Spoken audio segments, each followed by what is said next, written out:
NVTS stock analysis and NVTS stock prediction Tuesday and onwards. Am I buying? Like, what are the levers? All these news. This is what I'm breaking down in this 1 minute video. And as the only person in this space with 42,000 videos, I have seen what's making me money and what's not. Especially now in Navitas Semiconductor stock. I mean, yes, I first of all started calling out when it was at $5. Now it's 7, so it's not that far away. But we had some decent delivery, right? You can see this thing here.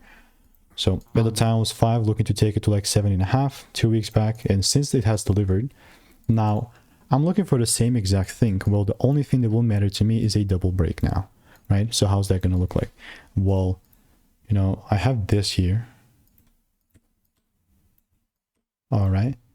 And if I do not see this double break, then I'm obviously not going to look to buy. And people I know like to overcomplicate this stuff so much, but it's really not that deep. So if you do want to learn how I make it 5-10K per month trading, click the first link in the description, get my free emails, and I'll continue to keep you updated. Goodbye and enjoy.